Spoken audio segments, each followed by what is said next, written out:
enough that this is going to be, similar to what I've done before, but also a little bit different. So I have a bunch of really cool stuff for you guys. We'll make sure it's out on the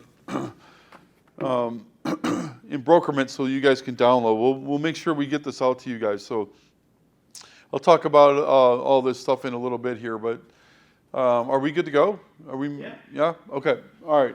Well, welcome, everybody. This is one of my favorite subjects. So open house is one of my favorite things to do. I honestly believe it is the fastest way to get a deal in escrow outside of a cash investor. So outside of having somebody just come up to you and say, I'm going to buy a house cash, I'm ready to go, let's do it. This is the best way. Not only to build your database too. One of the best ways to build your database is open houses. And I know a couple of you in here, I know Doug's been doing them for a while and he's been having a lot of people through. Tor's done them, I've done them. So basically when I first started in real estate, I was doing so many things at one time. And the reason I'm sharing that with you is because I'm hoping you guys aren't doing that. And those of you in the Relentless Training course, or those that are going to be starting the Relentless Training course, are going to learn that we're going to get you hyper-focused on business, not doing everything at one time, if that makes sense. I know that when I first started, I was doing like farming, I was doing leads, I was doing door knocking, I was doing open houses, database. I think I was doing one more thing, but I was doing like 6 things at one time. And what I found was that I wasn't getting anywhere. I was getting very little track. Oh, my investors. That was my 6th thing. So I had investors that I was working with, yeah, thank you. So I wasn't getting very far. So basically, I felt like I was just getting little by little, not getting much traction because I was so involved in everything, which meant I was only doing like 1 open house a month, right? And then I was farming, and then I was out door knocking one day, and then I was working with my investor trying to get some flips going. And that was the only thing I really had going, was because I'd already been working with this guy for 3 years by the time I got my license, right? So I just felt like, man, this isn't really going anywhere. And then my investor said, hey, I'm pulling out of the market. The margins are not what I want. Like he was wanting 10% margins. The margins had dropped to like 6-7%, which is still good, and that's a whole other story. But either way, he's like, I'm pulling out. You need to really go focus full time on real estate. So I was like, holy crap, what am I going to do, right? So that's the moment I decided, wait a minute, I'm doing too many things at one time. I am just going to focus on 2 or 3 things. And so I focused on my database and I focused on open houses. And you've heard this story before. If you haven't, I did 27 transactions in 8 months, okay, by getting laser focused. Super focused in everything that I did. So in open houses, you guys, I started a mastermind group with a buddy of mine who actually started Open House Helpers. So if you've heard of Open House Helpers, he's had that for years now, and he helps agents set up their signs and take them down. Because in that group, as I was trying to learn everything there was about open houses, I wouldn't pick the brains of everybody that was having successful open houses in my brokerage at the time. I was like, what are you doing? How are you getting these deals, And then I'd start talking about what they were doing. And I was the guy when I started my first open house that I had a camping chair, a 32-ounce Pepsi, and 25 flyers, and that was it. I would tackle everybody that came through the door and try to convince them to buy, right? And it didn't work. That doesn't work, right? But I went from that to having a full-blown setup, which I'll share with you today. So on everything that I do. But when I got laser focused, I said, all right, 100 people a month in my database. And open house was one way I was going to get 100 people in my database, because the more open houses I could do, the more people I meet, the more people I could put in my database, right? So it was all about hitting these numbers and what activities can I do to get the people in there that I can start building the relationships, right? We agree that this is a relationship-based business, right? Everybody understands this is not transaction-based business. There are transactions that you're doing, but the only way that you get transactions is through relationships, because you have to establish a relationship, build a rapport, build a know you, like you, trust you before they're going to use you as an agent. So we really need to focus on that, right? We focus on building relationships, the money will come. So we want to get all of you to stop chasing the commission and start chasing the relationships, because the relationships is what's going to win. That's what's going to give you a long career in this business. When you have more, if you had 800 relationships that you're maintaining through automation, all that stuff, you're going to have far more referrals than you're trying to chase that one relationship to close that one deal every month. Right? Am I right? Yeah. That's what most agents are doing. They're chasing commissions. And we're good as agents. We can be sharks, man. We can filter out and figure out who's ready, and we're zeroed in on that person. Realizing that you guys know that you're competing, that same person that you found out's ready, there's 17 other agents that'll be touching that agent throughout the course of that person's transaction, right? So it's crazy. So you need to build relationships, which the referrals come in, all right? So that's what we're going to talk about today. So like I said, open house is one of my favorites. Let's start with, what you guys need to bring to an open house, okay? So I'm going to start there. I'm going to use this board. Can you guys see this okay? Yeah? Yes? No? Yeah. All right. That was for all the Zoom people. That was for all the Zoom people because I know everybody in the room can see it.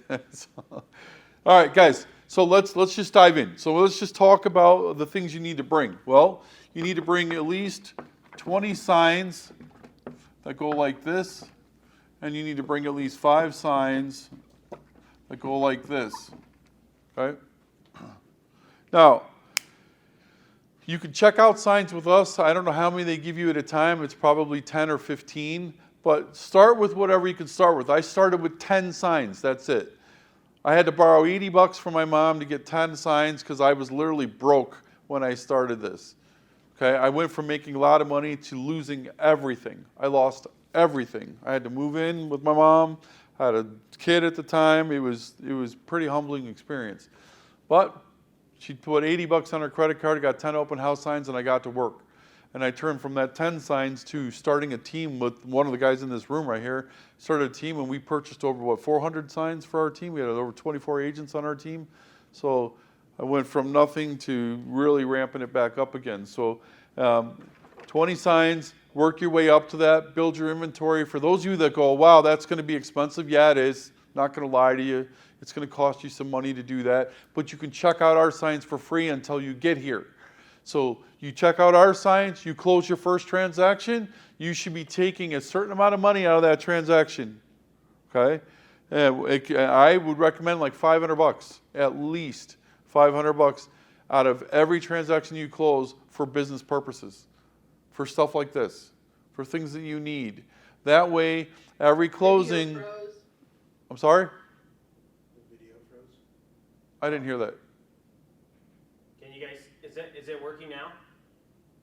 Yeah, it is now, but it froze at the point that he said, when you close your first transaction. Oh, So not, am my speaker not good? no, it's that. It's the internet, but you're Okay. fine. Keep going.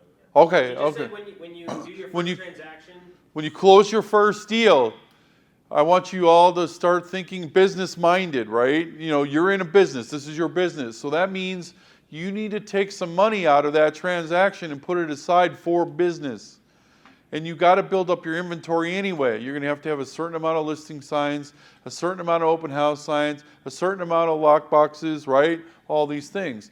And then in the future, you're going to want to invest in certain other things, software, things like that. Well, take money out for it. So I would say at least $500. Take it out, and then look at your business and go, what do I need?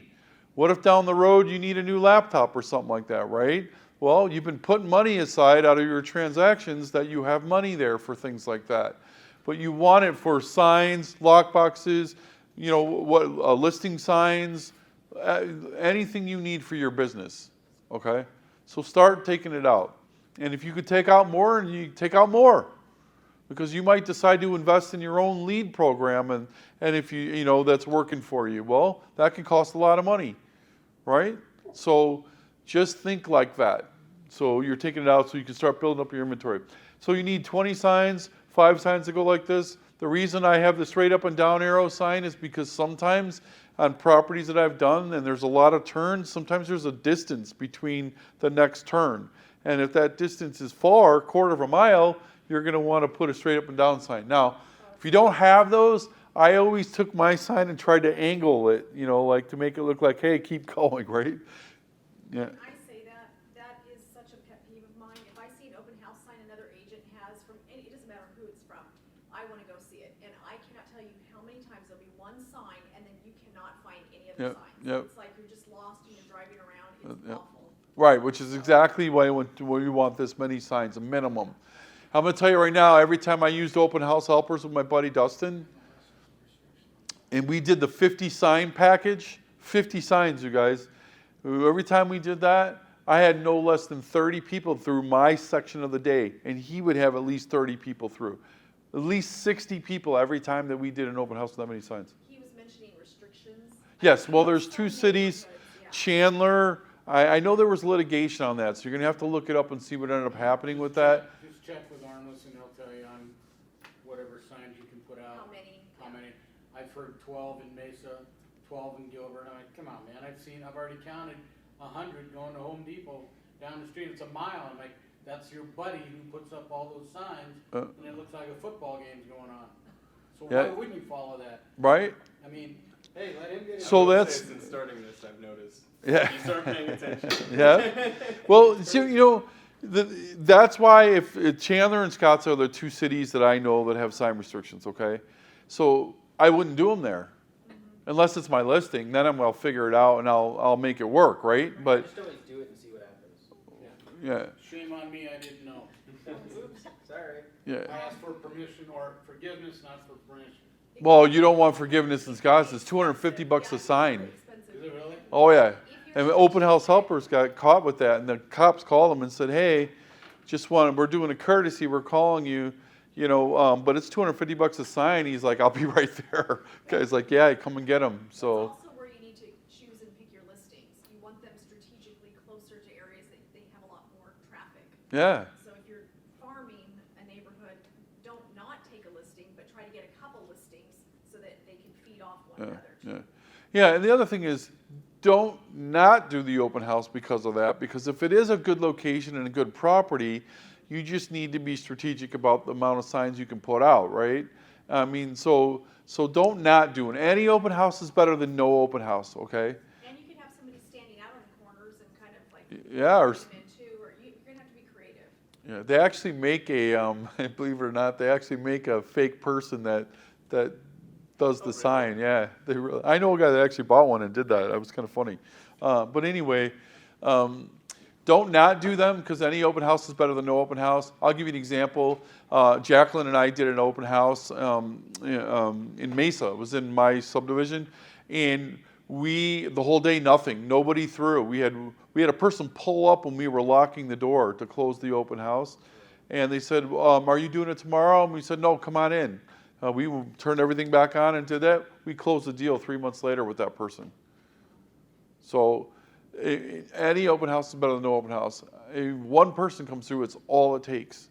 It takes just one person. So I know I was just talking, you guys had just one person through, but you at least had a decent conversation with that person. It was a neighbor, but you never know. Because now you stay in touch with that neighbor. 3 months from now, they might decide to, hey, thanks for staying in touch, and list with them, right? There's always opportunity. So you are going to get blanked. You will get a 0. Trust me, it'll happen. It's happened to me many times. But the average, and I'll get into those numbers later, is the average. It all averages out, okay? So it does. So 20 signs, 5 signs go like this. Now, you need to bring at least 2 flyers, 1 custom, 2 types of flyer, 1 custom, and then the MLS sheet. Okay? Why would I have you bring the MLS sheet on that property? So you have all the details? A little louder. Oh, so you have all the details? Yeah, all the details, right? HOA, all that stuff is on there. And believe it or not, you're going to get people that come in. I've been looking for a property come up in the market in this area. I've been wanting to live in this area, right? You get those people. So I actually will give them that sheet. Now, I give them the client version, not the private version, because you don't want them calling the listing agent, right? So if it was my listing, I don't want them calling Doug because it was his listing. And Doug gets the deal, right? I want to get the deal, right? So I do the client version so that it doesn't have the agent information on there, okay? The custom flyer, this is important.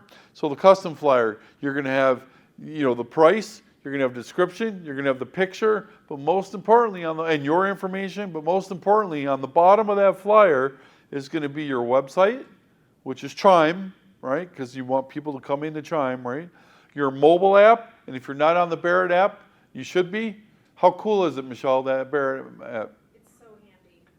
I mean, it's amazing. It just makes it really simple. It's Zillow. So tell your clients it's Zillow and then some. So get them in there. They can do everything they can do on Zillow, they can do on that Barrett app. And it's custom to you. So that mobile app is going to be really important for you to put on there. And then the third thing that you want is in Chime, you can create your find out what your home's worth landing page. So you create your own landing page in there, and you're going to put that link at the bottom of the flyer as well. And you're going to put find out what your home's worth and put the link there. So they can paste that link in, boom, goes to your landing page, they type it in, and boom, they get a free home evaluation. I think the Barrett app does it too, right? Yep. Yeah. In So the Barrett app, there's a, in the menu section, there's a what's my homework section. can you put that link on the flyer? I don't think so, because I don't think it's a landing page. It's like a thing built into the app. Okay, so Yeah, so you'd have to just send them to the app. then just put the link to the app so they can go in. Put the link to the Chime landing page so they can go in there and do it. All right?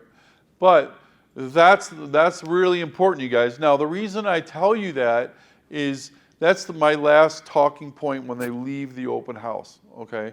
That I reference them to that page. Because I'm going to tell them, hey, thanks for coming in the open house. By the way, on that information sheet is my website and my mobile app. So if you're out looking for homes, you want a no-hassle way. I'm not going to bombard you with emails and all that stuff, but you want a no-hassle way to look for properties, you can go in there. I'm not going to bother you. Right? I always tell them that. I've gotten a ton of business just because I had that technology. Not even that they necessarily went in there and then came to me. It's because I had it. With all the information I had, they're like, wow, you really got a lot of technology and you really know a lot about real estate. And then that's how I get a lot of business, right? But those flyers are important because I'm going to walk away with that. And believe me, especially nosy neighbors, when they come in and you give them the flyer and they go home and they're like, holy crap, they're selling that thing for $459,000. I wonder what mine's worth, because on the flyer I find out what your home's worth, and that could turn into a listing lead. The other reason you could do that same flyer, there's two things, and I'm going to cover this a little bit later, but you could go after the open house or before the open house. You could go door knock, okay, 50 doors, and give them that custom flyer saying, I'm having an open house tomorrow. I'm going to invite you to come take a look, but find out what your home's worth there. So you just did some door knocking, right? But you're inviting to the open house, but at the same time, you're trying to get leads from those neighbors that want to find out what their home value is, right? So that's why that's important to have that flyer. And a real good thing to do is I know an agent that after the open house, they take that flyer and they door knock the 50 doors. They'll say, hey, listen, I had 20 people come through my open house today, and 6 of them were buyers looking in this area. Have you considered selling? So literally take the data from the open house that day and go share it with the neighbors and say, there's people looking in this area. Have you considered selling, right? You know, or some version of that. But basically they can go out and try to get listings with that information, right? So 2 flyers, you're going to need that, all right? You're also going to need your business cards, right? Your Popple biz cards. You're going to need mortgage flyers and biz cards from them. Believe me, all the Barrett LOs have their own Popple too, right? So like our 2 team, we have like 2 teams that support Barrett Real Estate. So we have Trevor Barrett's team, which is both Trevor Barrett's team, but there's 2 teams that do that. So anyway, they have them. You can get their link and set up a QR code and like that, get pre-qualified. Or more importantly, the mortgage flyers. I cannot tell you how much business I've gotten just from having mortgage flyers at the open house. I'll give you one example. I was training an agent at this time, and that agent did a pretty good job of doing the tour, and they built a rapport. They really connected, and at the end of the tour, she said, I'd really love to be your real estate agent and help you find your home. And they said, yeah, we'd love to work with you. That sounds great, but we're not ready right now because we're saving money for a down payment. We need the down payment money. And she goes, okay, no problem. Let me get my business card. And I stopped it right there and I said, actually, have you guys heard of the Home in 5? And that's the loan product that was Home Plus now. There's down payment assistance programs out there. And at the time, this was really popular. And so I asked them a few questions. They said yes. And I said, you need to call your lender and have your lender explain this program to you and see if it fits you, because you don't have to repay the money, and the money that you've been saving up you can use for furniture and other things like that. Well, they did. Guess what they said to that agent the next day? We're ready.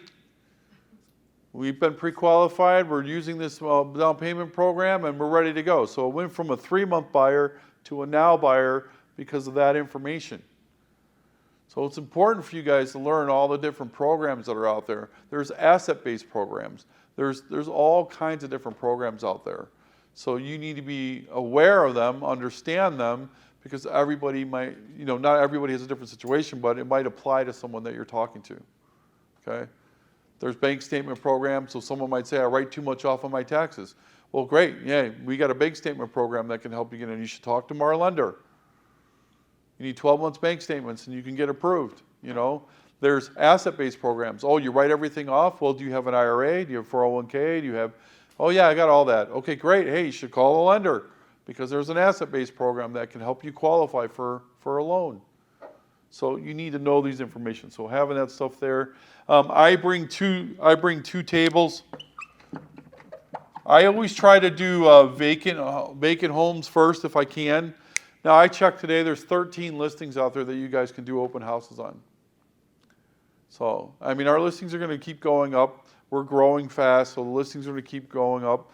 You can do another brokerage's listing as long as you get broker approval, and we prefer that in writing too, so just have that DB send you an email saying it's okay for you to sit that house open. We're fine with that. So Michelle will approve that, Michael will approve that, as long as the other DB is going to approve it. Agent can't say yes. They can tell you yes, but you need to get them to say, I need your designated broker approval for it, okay? Then you can do other brokerages listings. So I bring two tables because I try to do vacant if I can. If I can't, that's fine. I'm still going to do it owner occupied. There's just more liability when you do that, so you got to be cautious, be careful, pay attention if you're doing somebody's house with all their stuff in it, right? So, but when I do, I bring two tables so that I can put stuff out. Okay, you want to know the secret to open houses? I create at least 3 to 5 what's this. So I create opportunity to connect with people. So I have lots of stuff out, because if they walk up to my table and I have mortgage flyers, and I'm going to put a bunch of other stuff on there. I don't have much room, but I'm just going to tell you what it is and write it down, okay? So I have buyer guides, seller guides. You can get those from the title company for free, okay? I always bring what I call an Altos report, or you can print it out, what's called a market snapshot, a market summary report. You can print that out in the MLS now. So, well, what does that mean? Well, that's like absorption rate, and that gives you the data in that subdivision of how fast the properties are moving, how many average days on market, what the median sales price is, medium, low, and high. It gives you a ton of great information about that subdivision. So I bring that.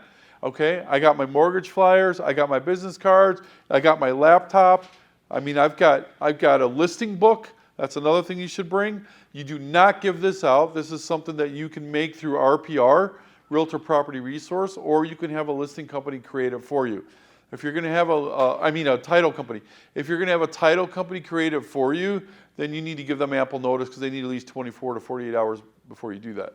So I put that usually in the kitchen.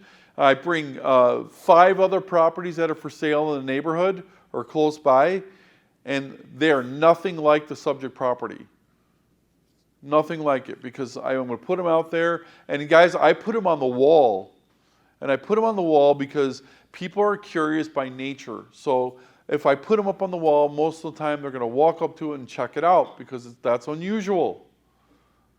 People don't just stick stuff on the wall, right? So that's why and use painter's tape. Don't use something else that's going to rip the paint off, or you're going to be spending a day in there, painting it. So I put them up on the wall, okay? And I do that to create opportunity.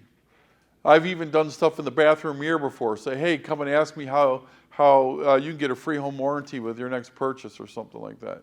Now, if you do something like that, you have to offer it for everyone. You can't just offer it specific, right? If it becomes something of value like that, then you have to offer it to anyone. Right, Michelle? Yeah. We got a broker in the class, managing broker in the class. I caught her right at a time when she's probably responding to an agent. But anyway, I've done things like that just to create more opportunity. Now, I am trying, and without being pushy, to connect with the person from the time they walk in the door till the time they leave. And that's really the secret. How do I connect with this person, right? So you've got your buyer guides, seller guides, you've got your listing book. I will bring closed, active, and pending with me. I don't really give that out, but I do have it sitting there in case somebody would say, well, here they are. So you got the other ones that are up on the wall, but I'll have it right here with me. I have a private copy for myself because if there's specific details I need to know, that gives me more information, makes me more knowledgeable. So all the properties up on the wall are the client version, but I have the private version. So if there's special instructions or information, I know it because I have it. All right? That way, and I know what I'm talking about. When they ask me about the property, I can tell them all about it because I did the research, right? I did the due diligence before I went there. So I know all about those 5 properties. Okay. Let's see. I bring water. I know people that have brought. I know I was training a couple other agents, and they brought a nice big tea thing in there. They had lemonade. They had cupcakes and cookies and all this stuff out all for the people that came in. So they did a big thing on it, and it worked really well. But I didn't want to leave because I just wanted to eat the cupcakes and have some lemonade, right? It was a good idea. I bring water. I have brought things before. I think I brought a big bowl of candy one time because it was close to Halloween or something. So I don't typically bring food, but it's not a bad idea. I know people that have come and baked cookies in the oven and served those because of that cookie smell, thing. So you can get creative how you want to do that. I don't do that because, well, one, I just don't want to have to clean all that up, or I don't want to burn the house down either. So I don't want to forget about it, So, but it's up to you. Be creative about that, but for sure bring water. Okay. Let's see. And then I strategically place this stuff all over the house. So, for example, I position one table to where the door is and I can see out the front window, and that's my workstation. That's like my office, right? But it has, my business cards on it. I'll have my laptop on it. I'll have the QR code that they can sign in right there. I'll have my feedback form, which looks like this. So this is another thing that you guys are going to want. We created this for you guys, so we'll make sure it's out there, and you can see on it that it does ask for. Oh, okay. At first I was wondering where the name, phone number was all at the top, but name, phone number, email, all that stuff, and then it has the feedback on the house, and then it does ask them questions. Are you a buyer? All that stuff. So it does have information on it. So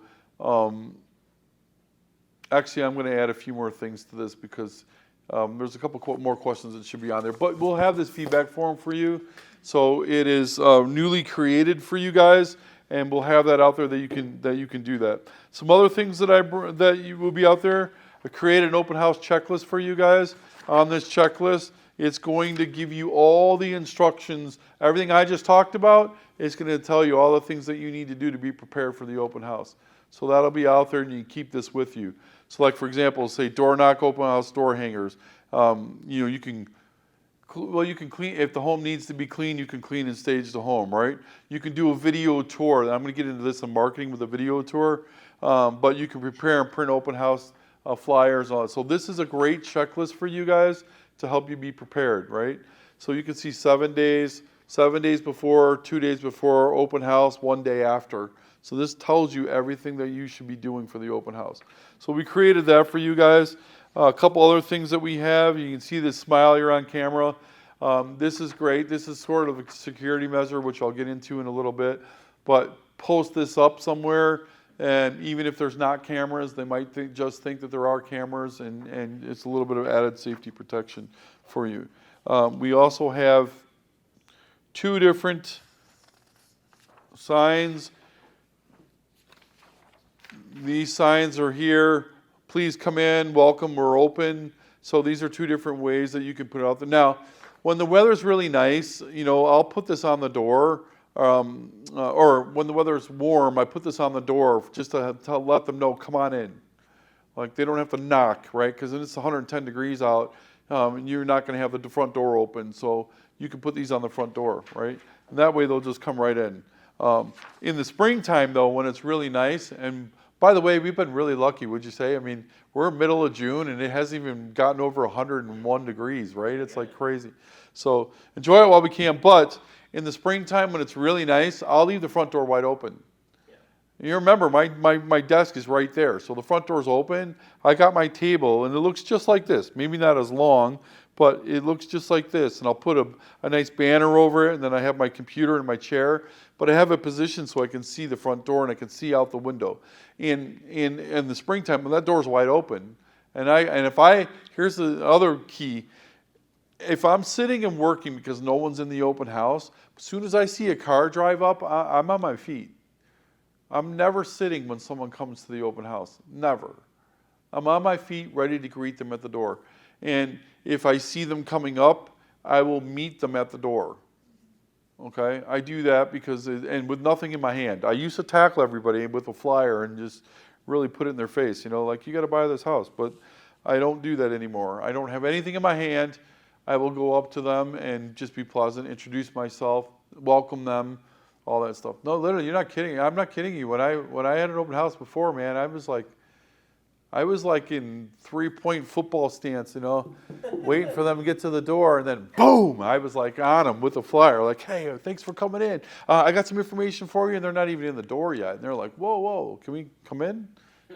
So, so I don't do that anymore, but I have that position. The other table I'll have up against the wall, that can have the Altos report on it. It can have the active pendings. It can have the buyer guides, seller guides on there. It can have the information on there. Now, I do that because if I put that on that wall, I've got the 5 other properties for sale in the neighborhood on that wall. I got a listing book in the kitchen. I got mortgage flyers and stuff in this area, and I've got something. You can put something in the bathroom mirror. You can have something. You just have stuff all over the place. So people go, hey, what's this? And somebody used to put a coupon in there. Bring this coupon to me to ask me about getting a free home warranty with your next purchase, right? And so they would, I thought that was a pretty creative idea, but. Anyway, you create opportunity to talk with them, okay? And that's what you're trying to do in the open house. So all of this stuff is up. You have all this stuff for your use. Now, I put the feedback form on a clipboard. And the reason that I do that is, and I actually learned this from Tor, because I used to do the open house registry sign-in sheets, and I always struggled with getting people to fill that thing out. And I maybe got like 4 or 5 out of 10, but that clipboard jumped me up to like 7 or 8 out of 10.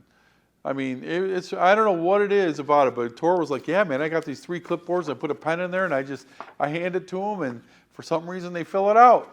And I was like, I'm going to do that. And so it works. I don't know what about it, but I'll have the, so I'll take you through how I do it. So, like I said, I'm never sitting when they show up to the property. So when they show up to the property, they pull up, I'm standing. Nothing in my hand, I go and greet them at the door. Now, I offer a tour of the home. I don't care if it's 1,000 square feet, and I can say, there's the kitchen, there's the bedroom, there's the living room. It doesn't matter. If it's 1,000 square feet or 10,000 square feet, I offer them a tour of the home. So first I'm going to greet them, exchange the pleasantries, welcome them, thanks for coming to the open house, what brings you in today? Did you find us okay? I always ask that question because I want to know if it's through my marketing or was it my signs. So I do ask how if they found us okay. And they're like, oh yeah, there was plenty of signs out there. We just follow the signs in. Or if they say, oh, I saw your video, which I'll get into marketing in a second, but I saw your video, that's why we came, or we saw your post, and that's why we came. So I want to find out if it's social media, was it the signs, or was it from Because when you syndicate it, when you tell the agent to put it in the MLS, it'll syndicate out to all the other properties. So now, I guess I should step back real quick and tell you how I find them. So I go to, right, and it won't be too hard here. It'll get more as we get more listings. But what I do is I go to the MLS, I go to the office listings, and I'll scour through our listings first. And then what I'm going to do is I'm going to find an area that I like. So out of the 13 properties, you're going to look for a property to do. Now, I did them anywhere. So some of you might be, well, I live on the east side, and I don't know if I want to drive all of Peoria. And I'm going to tell you, well, how bad do you want your goal? Because I went to Peoria, I went to Maricopa and did an open house. And all I wanted to do was connect with people. And I had no problem. I'm going to tell you what happened. I went to Maricopa, okay, did an open house, all right.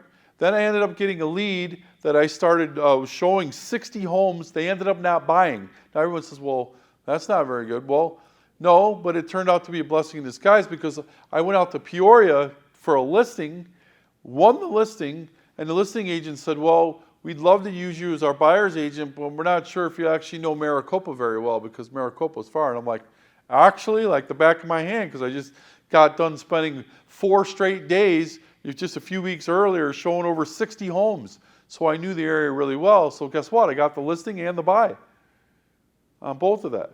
So I have no problem doing an open house anywhere. I'll do that because right now all of you should be in business building mode, right? So there should be no reason for you to say, I got to turn that one away, unless it's a medical emergency or something, you know. But you should be doing business everywhere until you get your business to where you want it to be, and then you can start referring out to other people, okay? At least that's my opinion. I mean, if you still don't want to drive it, well, give it to somebody that's willing to work that area and get a referral fee at least, right? But the point is, we should all be building our business to where we want it to be, and then we can start being picky about where we want to go.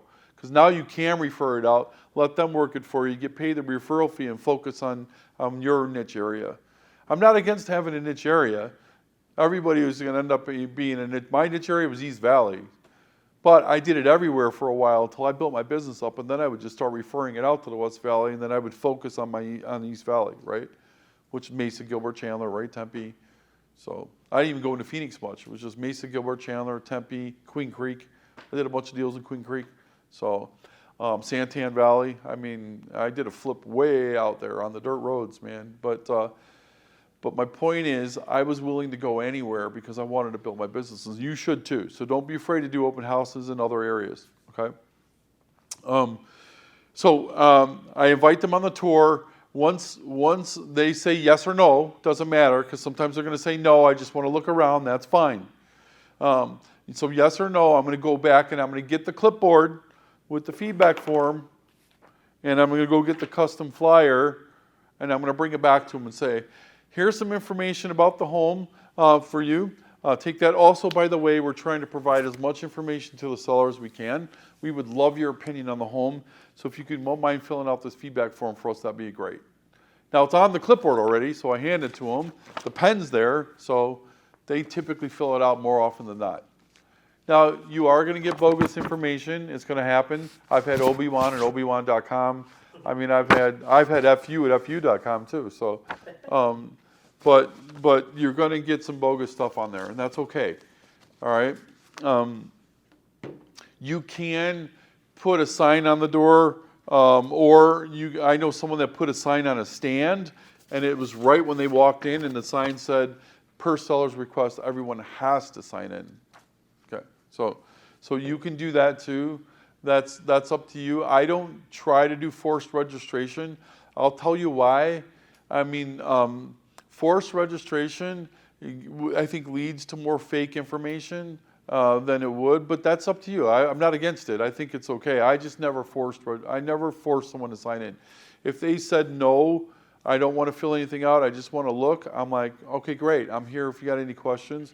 I will tell you that because I did that, because this guy was going through a bunch of open houses, and he came in, and I didn't push back on that at all. And I said, great, hey, here's a flyer though, just some information. I'm here if you got any questions. And because I didn't bother him while he went through the whole thing, and he came back and said, you know what, I'll take your business card.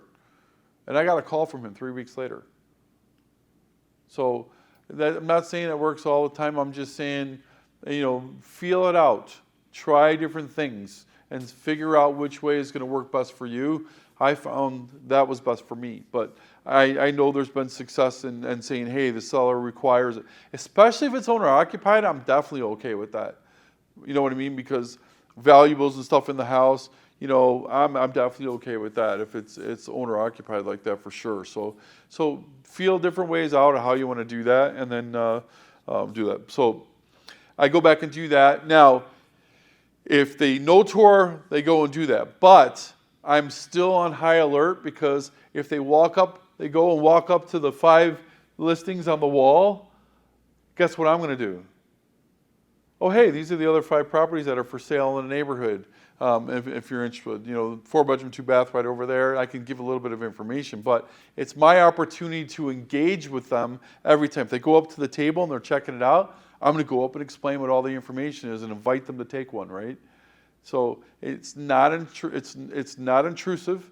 I'm just delivering value and providing information, right? But it gives me a chance to talk to that person and let them know I'm not pushy, I'm genuine, I'm nice, and ends up more often than not, I get a conversation going. And then I end up connecting. And then I end up getting their information, and then we end up talking. Hence why I did 27 transactions, right? So you got to wait for those opportunities. Now, if you go on the tour is a little different, because you're now going to take them to every part of the house. Now, I always plan out my tour too, so I always end up in the best place in the house. I don't start with the best place in the house. I have a specific route that I go, so I end up in the best place in the house. Okay? And usually the best place in the house is where more conversation is going to happen. So I'll usually end up there, and there's more conversation. You're like, oh wow, this is a beautiful kitchen, but right? You can keep the conversation going, right? So I do that. Okay? And then once I've done that, usually by then I'm doing a lot of qualifying questions. I'm trying to get conversation going, right?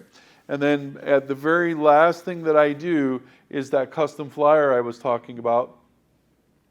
I let them know that, hey, by the way, thanks for coming in. Really appreciated your time, and thanks for talking with me. And well, here's, by the way, on the bottom of that flyer is a way for you to search for properties while you're out there today. Our mobile app is like GPS. It'll tell you all the properties in the area, all the information that you need. We're not going to hassle you, but if you want to use that, feel free to do that, right? And then they leave. Okay. Once they leave, here's the other thing I do. If it's busy, I'm going to have to remember everything, because from the moment I met them at the door, I'm going to start remembering everything I can. What car they drove, if they got kids, I try to remember everything they say, and so that I write it down. Now, Tora and I are working on a profile sheet. So it'll be a profile sheet for your open house that will have things that you can circle quickly, so that way you can really write down in 30 seconds, remember a bunch of stuff that you can put on the profile sheet. This is not it, but I was saying it should be on the back of that, one sheet that they fill out, that they have the questionnaire for the house. So that you remember, it's on both pages. So they have the questionnaire that they fill out, they love the house, this and that. Now on the back side of that, you can put, they have 3 kids, blue car, station wagon, whatever. Yeah. From Illinois, from wherever. Yeah. Things to help you remember doing Right. And that's our plan. Is we also want to create a tracking sheet for you guys, which will be all for the relentless agents. We're going to create a tracking sheet too, so that you can mark down 20 people through today. I had 10 conversations, 6 people registered, and then you can track all that. The 2 reasons we're doing that, because we know with the newer agents, every agent actually in this brokerage, our goal is to get you to really use that CRM, because I promise you become the expert of that CRM, you'll be thanking us for years to come, because you will have more repeat business and stuff because of it. So we're trying to find ways to help you simplify really putting it into the system, right? I think a lot of times agents don't do it just because it's a lot of work. If you had 25 people through and you capture 20 people's information, man, that's going to take you about an hour to get everything in, right? Especially if you're writing notes down, you got to go in and do that. So if we can find a way to create a profile sheet and a tracking sheet that's going to help you really, really track your numbers at the same time, get that information up into the CRM quicker, and get the smart campaigns going and get all this stuff going, the better. So we're going to help you with that. But what I do is after they leave, I write down all that, as much information, especially if there's no one else in there. I write down as much information, and if still no one's coming there, I'll try to get it into my CRM so that I don't have to do it later, right? But otherwise, I just keep the sheets, and then at the end of the day, I spend the time. Usually at the end of the open house, I'll sit there for a while, doors locked, and just in case someone else come in, I'll spend some time trying to get all that in there so I don't have to do it later. Remember, I treat it like an office, so I'll do that and get as much information as I can. Now, after they pulled away from the curb, and I tell you after they pulled away the curb, because one time I do a video to thank them for coming. Because if I got all the people that gave me their information, I'm going to do a quick text video saying, hey, Tor, thanks for coming to visit with me at the open house today. I really enjoyed talking with you. I just want to say thank you. Hope you have a great rest of the day. And boom, that's it. And I send it to them. Quick video. I sent it out, but one time I did it and they hadn't pulled away. I didn't even realize it because I was so excited. I don't know, all this stuff was doing all this stuff, and I just real quick did the video. I clicked send, and they were still sitting there on the curb, like looking at me like, thanks. They haven't pulled away. So now I wait for them to pull away, and then of course I'll send them that nice text. It's just a nice thank you text, and then I will go and put them on my 14-day, and it's in the CRM. It's a 14-day campaign to follow up with them in the CRM open house. So every open house lead. So what's cool now, you guys, is if you haven't, your Popple cards that you have, all right, you can create a link for a registration to them fill it out. So like this registration form could actually be in a QR code. You can put the QR code either in you can buy a disc, Popple disc, and you can have that on there so they can register, and you can put a sign that says sign in here, right? And you can have them do that. Or you can print out the QR code and put it in a nice frame and have them do it that way. But they can sign in that way, right? But what ends up happening is this dumps right into your CRM. And now you can tell the CRM that the source is an open house lead or a tag is an open house lead, and it'll automatically kick off your campaign. So I like the personal touch by saying Tor's name, but you literally could say, hey, I just wanted to say thank you for coming to the open house today. I hope you have a great day, and use that same video, right? You could use it as an automatic thing if you wanted to. I wouldn't. I would do the personal one, and then I would start the campaign. But point is, it can literally kick it off like that, right? And start reaching out to them immediately. So that's why you want to leverage our CRM, our technology that we have, and sync it all together. Does that make sense? Yeah? Any questions so far? No? I would like to say, if you guys aren't using your chime regularly, you're messing up. Not using the what? I said, if you're not using your chime regularly, you're messing up. Yeah, you really are. And now you can make it a lot simpler to capture all their information, right? I would still have this and they can fill it out, but if you can get them to do the digital side of it and get in, it dumps right in, kicks off the campaign, away you go, right? So very, very powerful stuff. Now, let's talk about marketing. So marketing the open house, I do this, I start planning my open house on a Monday. I'll go out and find my open house. I'll secure my open house that day. I'll tell the agent to make sure that they put it in the MLS that I'm having an open house for them on the specified time and day. The popular times are 10 to 1, 11 to 2, 1 to 4. Those are the most popular times. But I will do open houses depending on the season too. So it's past the 55 plus season. So 55 plus seasons usually starts at about late October, November, goes through about April. In May they're usually leaving. But I will tell you, in April and May is when most of the 55 plus community does their business. So I am heavily doing open houses for that season. Don't do as much in the November time frame. I would start doing them in December, but because they're focused on family and the holidays most of the time. But January, February, March, I'm heavily doing open houses in those communities because, like I said, most business they're doing is between April and May, and they're actually doing their transactions. But they're looking January, February, March, right? So I will, when school's in session, don't be afraid to do an open house early in the morning because people are dropping their kids off, right? Or do an open house from 2 to 5 because they're picking their kids up usually between 3 o'clock plus, right? So they're coming back. Churches, on Sundays I would go to church in the morning and then I would do my 11 to 2. So if I was a 9 a.m. church, I'd have time to go set up my signs. And then the second service usually gets out at about 11:30. So if I'm close to the church and I'm starting my open house at 11, I got all these signs right from the church all the way to my house, right? So there's all those cars coming out and I can pick up the traffic. There's other things that you can do if you're doing morning or afternoon. I saw an agent put on another sign writer on top of their sign that said free coffee and donuts. So you can bet some people stopped in just to get free coffee and donuts, right? So, and think about that. What a genius way to just have a conversation. Because most likely they're coming in for the food, but if I can connect with you over that, great. Another thing that I try to connect with people on is body language. And like I had a guy come in with a Green Bay Packer shirt one time. This is one of my favorite stories. Because I literally walked up to the door and I said, "You can't come in." He's like, "Well, wait, why? Why can't I come in?" And I'm like, "Because I pointed at his shirt and I'm like, you can't come in." He's like, "Oh, you're a Bears fan, aren't you?" And I'm like, "Yeah, I am," And he started laughing, but it kicked it off. What a great conversation, man. And I had him from there. And then we even joked about it because on the back sliding glass door was a Dallas Cowboy sticker. And he's like, "I don't think I want to come in now because they're Dallas Cowboy fans." You know what I mean? But I from that point on, we had a great conversation, right? So different things like that you got to pay attention to it. So marketing, Monday, I find my open house, get the agent to put it in the MLS, and then what I'm going to do is 5 days before, I'm going to go out to every open house group. I'm a part of 40 or 50 groups on there in my Facebook, open house groups.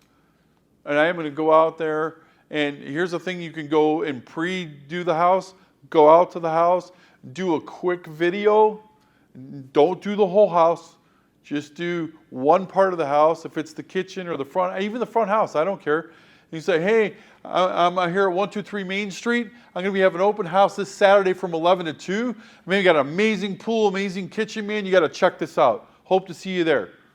Boom, done recording, and I'm going to blast that out to all those open house groups. Now read the pinned post in the description to make sure you're posting correctly, but post it out there. 5 days before, 3 days before, the day before. Okay?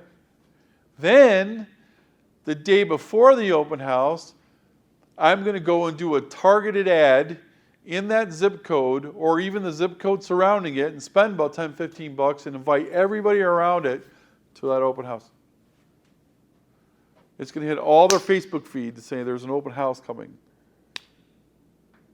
It's cheap marketing. But you might get people to come in from the ad. It's worked time and time again. I'm going to try to create massive traffic. So not only did I put out as many signs as I could, I posted it all week.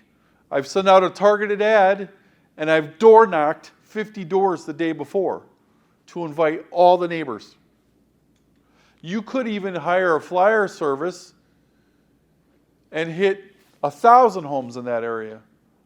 Or you can hit the neighboring communities, whatever. But you could spend, I don't know, what is it, about $300-500 to hit I don't know how many houses it'll hit. But my only thing I didn't do that too often was because I never know if they actually go, and just threw it in the garbage and didn't deliver any flyers. But you can. There's Every Door Direct. You can do that. That's a cheap way to get them out there too, if you want. Companies, Title will do that for free a lot of times because Yeah. they want their name on the bottom of your flyer. Yeah. So you have to know your listing Monday to order Yeah. those flyers to get it by Saturday. Friday night, you get all your flyers, you get 50 flyers, you do 25 one side, 25 the other. Yeah. Walk up and down, you gotta be there early. 100%. I would also circle prospect. What that means is very similar to what he's saying. I would do open house, go through a title company, and have a postcard sent out to everybody in that neighborhood that says they're having an open house. The door knocking thing's the best because I get to hand that custom flyer that has that find out what your home's worth, and I'm inviting everybody to it. So, sounds like a lot of work, you guys, but you want to know why I did that? Well, when I did all that stuff, like I already told you, I closed 27 transactions in 8 months because I had massive open houses. And I always had at least 5 to 8 people through every open house. I'm going to share with you some statistics. Hopefully you can see this. I got it down to 1 in 34. For every 34 people that I talked to in an open house, I closed a transaction. I'm sure my numbers got a little bit better by the end of that year, but that's where I was tracking 1 in 34. You want to hear some mind-blowing information? You ready for this? Okay. As real estate agents, we take this 34 people and we're very good at finding the one that's ready now, and we're very good at finding the one that's going to be ready in 3 to 12 months. We have a way as realtors to figure that out, right? Through the qualifying and all that stuff. Okay? So out of this, there's 2, right? 2 people that work now. Now, the other 32 people, what do most realtors do with the other 32 people? Forget about them. You talk to them all, right? But what do they do? Forget about them. Forget about them. Because they're not ready, right? For whatever reason, they're not ready. But what if I told you 17% of this 32 are going to buy in the next 12 months? Does that change your mind about forgetting about them? I would call them. It should. Remember when it's 50% of the people that tell you they have an agent are probably lying to you when they come in, okay? So when they say, oh, I'm working with a realtor, they're most likely not. They just want to see the property without being hassled, right? So same thing in this scenario. You sifted out the 2, but 17% of those 32 are buying in the next 12 months. So does it make sense to make sure you're following up with all 34? You need to. Because man, that's a lot of business. That's almost 6 deals. So I don't want to lose that. I'd like to capture at least 10% of that. So I'm going to do whatever I can in my CRM, my follow-up, making sure that I'm doing that. And the reason I close that many deals is because I followed up all the time. I had my campaigns going, I had my personal touch points, I had my whole process that I had for following up with people in open houses, which is why I closed so many deals. Now, the average people through my open house was 5 to 8. So once I established that, I established exactly how many open houses I needed to do a month. My target was I needed to talk to 34 people. So if my average was 5 to 8, I had to do a minimum of 5 open houses to get that number, right? Because if I only had, right, if that's 5 through 1 open houses, I did 2 open houses a week, right? So if I did 4 a week, you could add up the numbers. You know what I'm saying? Math, but I believe you. Huh? I said I'm not good at math, but I believe you. Right. Well, if I do 4 open houses a month, right? 4 open houses a month would be what, 20 to 30, 32? That's not quite enough. That's why I had to do 5 open houses. So I did 8 a month, right? So if I did 8 a month, it was all double that. And I was averaging almost 2 deals a month through just open houses. That wasn't my investor or referrals or right, it wasn't all that, but this is where I did the math. Now, I'm going to tell you right now, you really want to know what I did? You guys want to do what I did? You need to do 8 open houses a month. Minimum. Minimum. That's it. Do more if you can. 8 a month, and then follow my rule, try to get 100 people in your database every month. Now, when you say 8 a month, Yeah. are you saying 2 every Saturday, Sunday I did an open house. Okay, Saturday, Sunday. Sometimes I try to do Is it the same twice on a Saturday. Like I would try to do Yeah, is it the same house? You're doing the same house Saturday? sometimes, Sunday? not all the time. Okay, so different houses. Sometimes I would change up different houses. Sometimes I would be the same house. If I liked the area, the location, and I knew I could drive traffic to it, I would do both Saturday and Sunday on those houses. But sometimes I would do different places. Like I would go Saturday, I would do Red Mountain Ranch, and then Sunday I would do Alta Mesa. And man, I mean, I'll tell you what, but I got it down, you guys. I was doing so many open houses. I got it down to the zip codes I knew to do them in.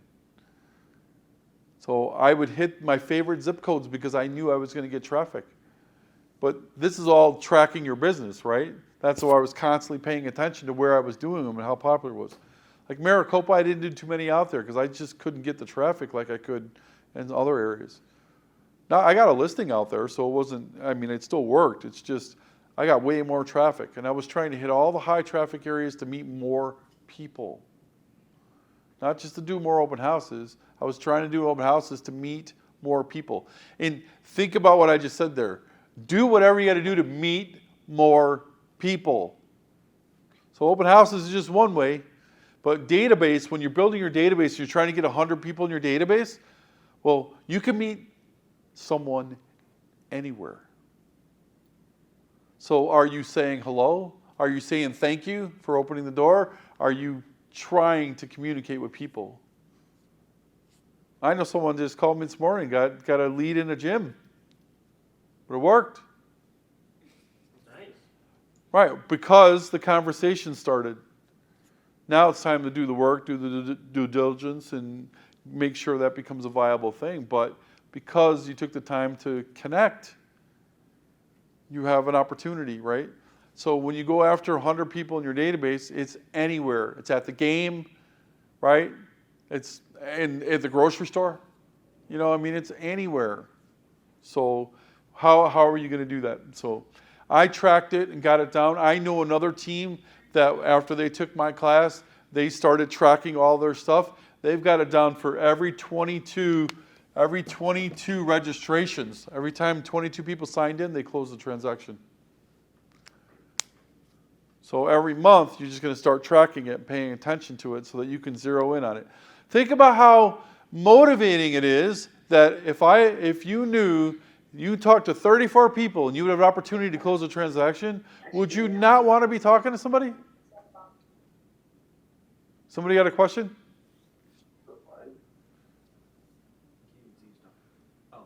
Okay.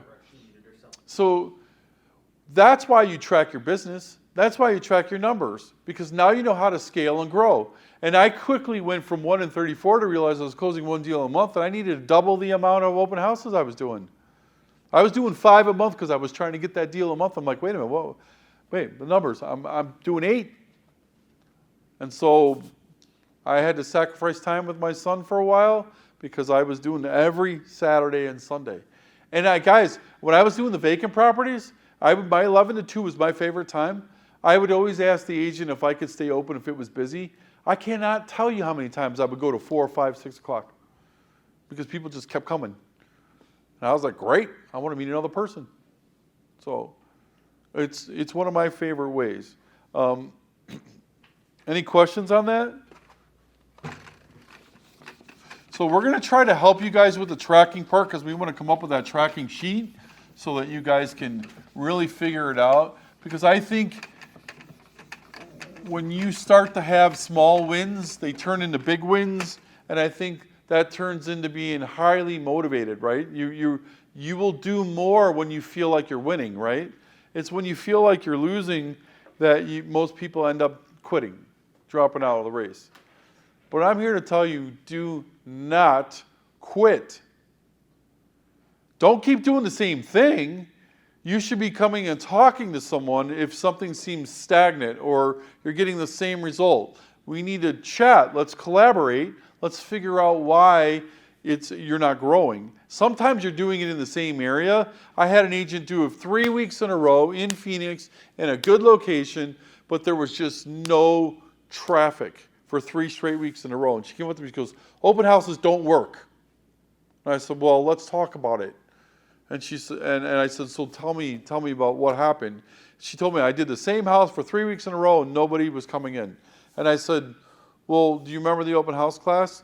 And she said, yeah. And I said, do you remember what I said if it was dead in an area?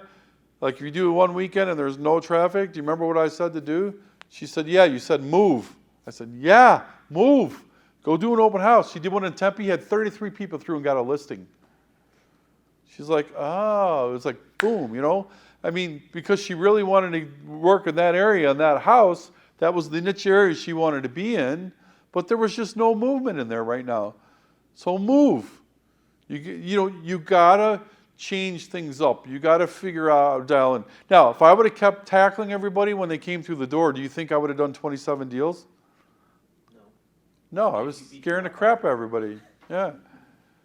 Everybody thought I was nice. They thought I was cool. I was high energy, but they didn't want to work with me because I'm sure someone thought I was on crack. I'm a high energy guy, if you can't tell. I mean, I get passionate, I get excited.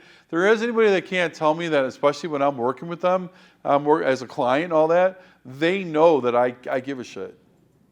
They know that I care about them. They know that I do whatever it takes to help them get what they're looking for. I mean, I'm all out, man.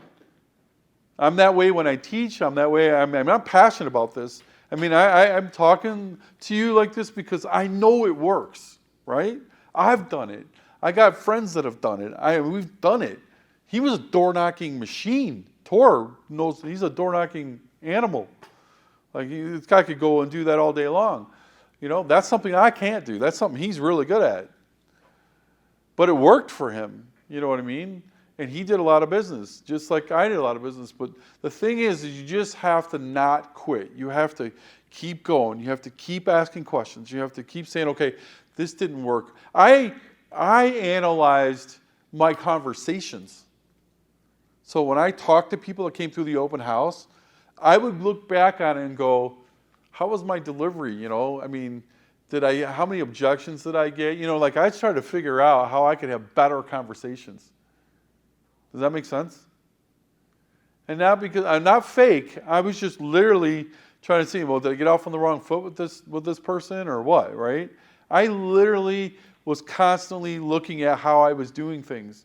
And then I was always trying to improve. So I went from 32-ounce Pepsi camping chair to full-blown professional dress. All this stuff I've shared with you all over the wall, all that stuff. Now, the reason I can tell you it works because I did it. 27 deals. So that's why I'm just trying to share with you these things. But I didn't get there overnight. It took me 4 months to figure it out. And I could have quit. I failed for 4 months. 4 months. Nothing was happening. And I was frustrated as hell. I called my mom and said, what the frick? Real estate sucks. How did you do this? I don't get it. I'm just going to go work with my investors. This is stupid. This doesn't work. And she's like, stop. Don't give up. Keep going. Glad I did. Because I had that one lady come in and change my whole life. And then from there, it was just boom, boom, boom, boom, boom, boom, boom. So what are you willing to do, right? I know you come in this class. You've probably heard a lot of this information before, and that's okay. I'm hoping that you learned just one thing today that would be different than from before. I think the biggest thing needs to be just get out there and do them. Don't give up. Keep learning. Keep asking. Keep making yourself better each time that you go. Come in. If you guys are open to it, let's start an open house collaboration group. We can meet in here. We can meet in the conference room. I don't care. Let's sit down and just talk about how do we make it. That's how we did it back then. Like, how do we get more traffic? And that Open House Helpers was born from that because he's like, you know what? I'm going to go start a company and I'm going to put out 50 signs.